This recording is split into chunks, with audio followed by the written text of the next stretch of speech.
توکل کرو جیسے نوح علیہ السلام نے دوران سیلاب کیا، جیسے ابراہیم علیہ السلام نے دہتی ہوئی آگ میں کیا، جیسے موسیٰ علیہ السلام نے سمندر پہ چلتے ہوئے کیا، جیسے یوسف علیہ السلام نے اندھیرے کنویں میں کیا، جیسے یونس علیہ السلام نے مچھلی کے پیٹ میں کیا، جیسے ایوب علیہ السلام نے بیماری میں کیا، جیسے ہاجرہ رضی اللہ تعالی عنہا نے تپتے ہوئے صحرا میں کیا، جیسے زکریا علیہ السلام نے اپنی بیوی کے بانجھ ہونے کے باوجود اولاد کی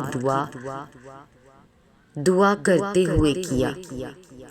بس یقین رکھو، اندھا یقین، پھر دیکھو کیسے مقدر بدلتے ہیں، کیسے آزمائشوں کے پہاڑ زیرہ زیرہ ہوتے ہیں، کیسے معجزوں کے دروازے کھلتے ہیں، کیونکہ وہی ہمیں دیتا ہے، ہم اس سے نہیں، کیونکہ اللہ سب سے بڑا ہے۔ عطاؤں کی روانی ہماری رک جائے گی، اس کی نہیں۔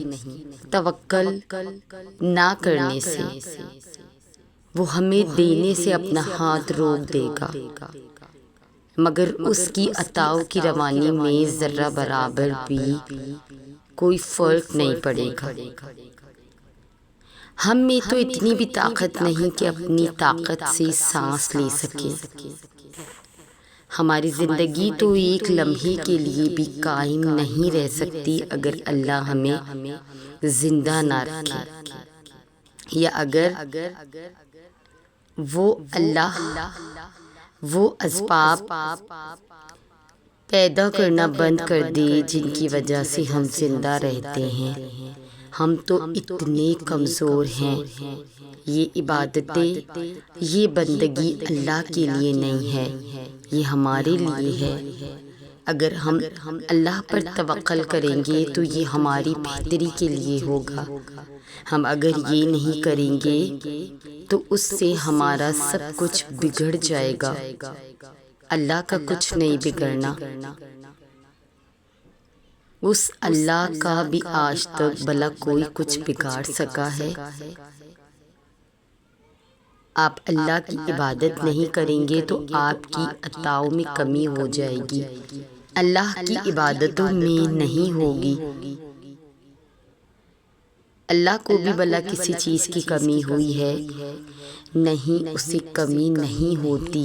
عبادتیں آپ کی پہچان بناتی ہیں، اللہ کو تو سب پہچانتے ہیں، اس کی پہچان پہلے سے ہی مکمل ہے، اسی لیے اسے اپنی پہچان بنانے کی ضرورت نہیں ہے، آپ کو ہے۔ آپ اس کی بندگی کریں گے تو ہی تو آپ کسی نام سے کہلائے جائیں گے، تو ہی تو آپ اس کے بندے کے نام سے روز محشر پکارے جائیں گے۔ فائدہ آپ کو اس کی عبادت کرنے سے ہے، اسے آپ کی عبادت اور بندگی کرنے سے نہیں۔ وہ اللہ تو غنی ہے، اللہ کے پاس تو اتنی خزانے ہیں کہ اگر کائنات کی ہر شے کو وہ اپنی نعمتوں سے ڈبائے تب بھی اس کے خزانوں میں رتی برابر کی بھی کمی نہ آئے گی۔ اللہ آسمانوں اور زمینوں کو تھامے ہوئے ہے، کہیں ایسا نہ ہو کہ وہ اکھڑ جائے، اور اگر وہ اکھڑ جائیں تو کون ہے اللہ کے سوا جو انہیں تھام سکے۔ آپ یہاں اپنے بلبوتے پر نہیں رہ رہے بلکہ اللہ کی مدد سے رہ رہے ہیں، اور اگر اللہ کا ایک حکم ہو تو آپ کا وجود زیرہ زیرہ ہو جائے گا۔ آخری لمحے میں مدین والے مان گئے، آخری لمحے میں تو سبھی مان جاتے ہیں۔ وقت آخر فرعون بھی مان گیا تھا، آخری لمحے قوم لوط بھی معافی مانگنے لگی تھی، اور وہ جن کے چہرے مسخ کر کے بندر بنا دیے گئے تھے، اگلے دن وہ بھی راز راز آنسو بہانے لگے تھے۔ اصحاب ایکا جب جہنم کا دروازہ اپنی بستی پر کھلنے سے جلسے تو بلکنے لگے تھے، لیکن تب مہلت ختم ہو چکی تھی۔ آخری سانس پر تو سب مان جاتے ہیں کہ تختہ الٹ جاتا ہے تو بڑے سے بڑا مجرم بھی گڑ گڑانے تڑپنے لگتا ہے، لیکن اس وقت ان پر غیب کے راز منکشف ہو چکے ہوتے ہیں، دورانیہ پورا ہو چکا ہوتا ہے۔ پھر کوئی کیسی بھی مظلوم بننے کی کوشش کرے، معافی نہیں ملتی۔ توبہ کا بھی ایک وقت ہے، ایک معیار ہے۔ جب کوئی اپنی خوشی سے رجوع نہیں کرتا تو پھر زبردستی پکڑ کر لائے جانے پر کیسے اس کی بات کا یقین کیا جائے؟ کوئی طالب علم سارا سال آوارہ گردیوں کے بعد امتحان کے وقت جھوٹی بیماری کا بہانہ بنا کر یوں ہی پاس آؤٹ ہونا چاہے، اگر تم انصاف پر ہو تو اسے پاس کر دو گے، نہیں تو پھر بتاؤ، کیا تم رب سے ناانصافی کی توقع رکھتے ہو؟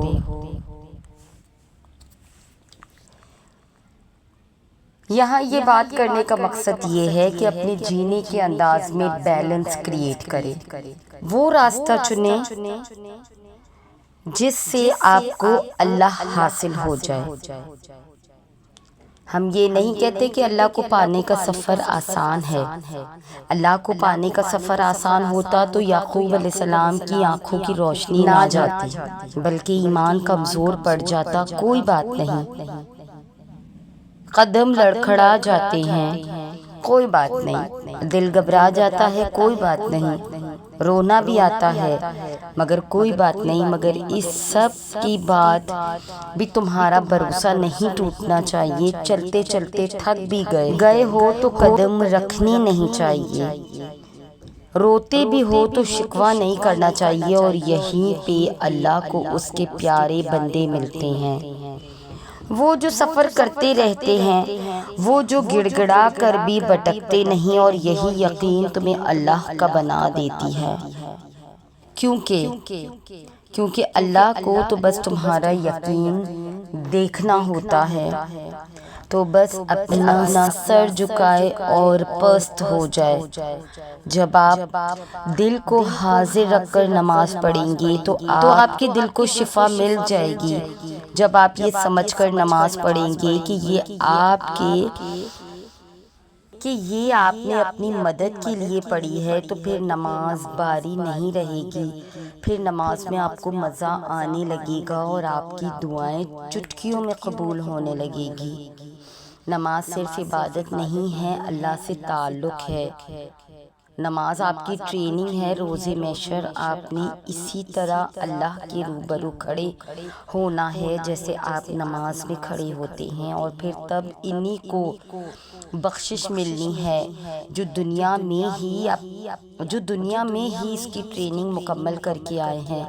نماز آپ کو صرف دنیا کے لیے تیار نہیں کرتی، نماز آپ کو آخرت کے لیے بھی تیار کرتی ہے۔ سو اگر ہم نے نماز نہ پڑھی تو آخرت کے لیے ہم نے کیا تیار کیا؟ اگر دعاؤں کے لیے سجدہ نہ کیا